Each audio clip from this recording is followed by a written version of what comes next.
त्या महामानवाची जयंती या ठिकाणी साजरी करत असताना सगळ्यांना या सर्व बेटसाई नगरीतील नाही तर या जगभरातील सर्वच नागरिकांना या जयंतीच्या प्रथमतः शुभेच्छा देतो। साहेबांनी सांगितलं ऊन खूप आहे, कार्यक्रम आटोपत घ्यावं लागतंय। साहेब मी या मताशी सहमत नाही। संविधानाचं छत्र जोपर्यंत तुमच्या आमच्या डोक्यावरती आहे तोपर्यंत ऊन काहीच करू शकणार नाही। हे संविधानाचं छत्र देण्याचं काम डॉक्टर बाबासाहेबांनी केलेलं आहे।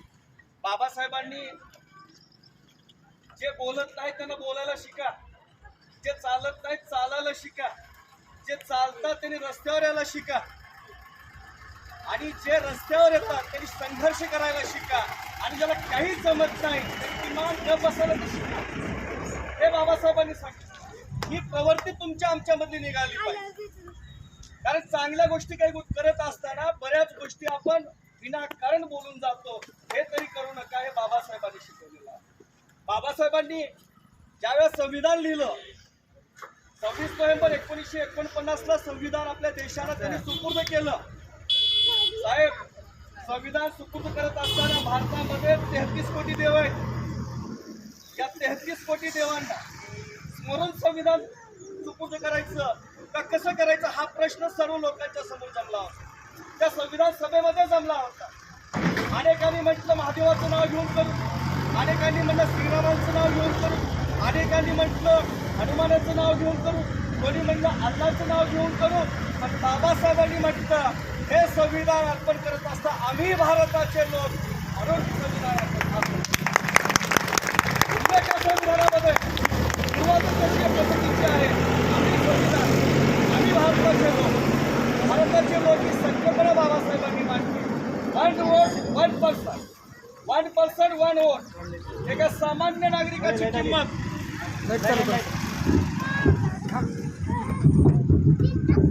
एका सामान्य नागरिकाच्या मताला जेवढी किंमत आहे तेवढीच राष्ट्रपतीच्या सुद्धा मताला किंमत आहे। हे बाबासाहेबांनी आपल्याला दिलेलं आहे। 1 वोट 1 पर्सन, एका माणसाला एक मत, आणि हे मत आपल्या देशाचं संविधान घडवू शकतं हे बाबासाहेबांनी सांगितलेलं आहे। काय डोकं असं सांगा। आज आपण घरामध्ये साधं संध्याकाळी एखादी वस्तू ठेवलेली असेल, सकाळी लवकर सापडत नाही। आज 1949 ला आपली राज्यघटना आपल्याला दिलेली आहे बाबासाहेबांनी। आजही राज्यघटनेच्या प्रत्येक शब्दावरती हा देश चाललेला आहे। बाबासाहेबांनी जे करून ठेवलेलं आहे हे कधीही मिटणार नाही। जोपर्यंत सूर्य आणि चंद्र आहे तोपर्यंत बाबासाहेबांचे विचार मिटणार नाहीत। बाबासाहेब ही व्यक्ती नव्हती, बाबासाहेब एक विचार होते आणि विचार कधीच संपत नसतात। व्यक्ती जरी संपली तर विचार कधीच संपत नसतात। हे बाबासाहेबांनी आपल्याला सांगितलेलं आहे। छत्रपती शाहू महाराजांनी काय सांगितलं? दीन दलित पीडित शोषित वंचित असणाऱ्या समाजाला छत्रपती शाहू महाराजांनी सांगितलं कोल्हापूर संसारामध्ये बाबासाहेबांच्या हाताला स्पर्श करा का हे हात आयुष्यभर कोणाच्या पायाला स्पर्श करणार नाही। हे शाहू महाराजांनी सांगितलं होतं। ही धमक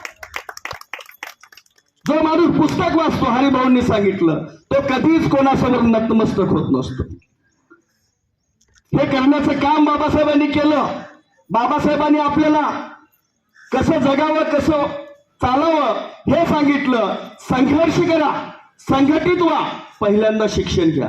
शिक्षण हे वाघिणीचं दूध आहे, जो पिईल तो गुरगुरल्याशिवाय राहणार नाही। कारण त्या वाघिणीच्या दुधामध्ये एवढी ताकद आहे, रात्री जर ते कसल्याही पातेल्यामध्ये ठेवा तुम्ही, सकाळी जर बघितलं पातेलं आपोआप रिकामं झालेलं असतं, कारण ते आपोआपच निस्तराभूत होत असतं। एवढी ताकद शिक्षणामध्ये आहे।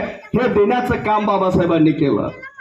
शेवटी एकच सांगतो, मंजिलें उन्हीं को मिलती है जिनके सपनों में जान होती है, मंजिलें उन्हीं को मिलती है जिनके सपनों में जान होती है। यूं ही पंख होने से क्या फायदा, हौसलों में उड़ान होती है, हौसलों में उड़ान होती है। अनेक अडचणी आल्या, अनेकांनी थांबवण्याचा प्रयत्न केला, पण हा पठ्ठ्या थांबला नाही। 14 तळ्याच्या पाण्याला आग लावण्याची ताकद जर कुणाची होती, बाबासाहेबांची होती। आज तुमच्याकडे व्हॉट्सअप आहे, तुमच्याकडे इंस्टाग्राम आहे, टेलिग्राम आहे, फेसबुक आहे, विविध प्रकारचे माध्यम आहेत।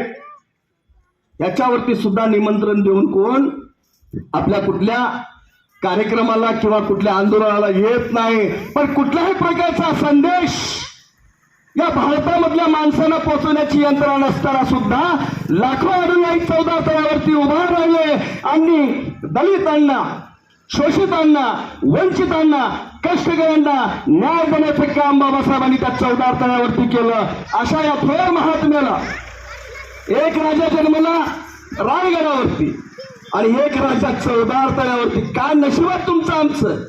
अशी माणसं भारतात नाही, आपल्या महाराष्ट्रात जन्मली, आपल्या मातीत जन्मली. याचा खूप मोठा अभिमान तुम्हाला आम्हाला असला पाहिजे. कारण जग यांचा आदर्श घेत आहे आणि ही माणसं आपल्या घरात जन्मतात. खूप मोठा संघर्ष. का रमाईच्या वाट्याला संघर्ष आला होता हो? किती मोठा संघर्ष. एक दोन नाही, 4-5 अपत्य गेली, पण कधीच म्हटले नाही बाबासाहेबांना तुम्ही तुमचं समाजकार्यच बघता, घराकडे लक्ष द्या. कधीच म्हणाले नाही. सगळ्यात मोठं योगदान बाबासाहेबांच्या घडणीमध्ये कोणाचं असेल तर रमाईंचं आहे. हरिभाऊनी सांगितलं पोट कसं भरतंय, त्यासाठी बाळांनो शिकलं पाहिजे. त्यासाठी शिकलं पाहिजे. शिक्षणाशिवाय तरुणपायच नाही. लक्षात घ्या, कुठलीही डिग्री घ्या, कुठलीही डिग्री वाया जाणार नाही. तुम्हाला 2 वेळची भाकर जर खायची असेल आणि सावलीत खायची असेल, सावलीत, तर शिक्षण घेतलं पाहिजे. नाहीतर आपल्याच वडिला पंजांना, आजोबांना जे दिवस आलेली होती ती दिवस मला येणार नाहीत. बाबासाहेबांचं शेवटचं वाक्य सांगतो, गरीब म्हणून जर घरात जन्माला आलोय, गरीब म्हणून घरात जन्माला आलो जरी असलं तर गरीब म्हणून मरणार नाही. ही शपथ या ठिकाणी तुम्ही आम्ही घेऊया आणि या महामानवाला या ठिकाणी त्रिवार अभिवादन करूया. एवढंच या ठिकाणी सांगतो. जय हिंद, जय महाराष्ट्र, जय भीम. धन्यवाद सर.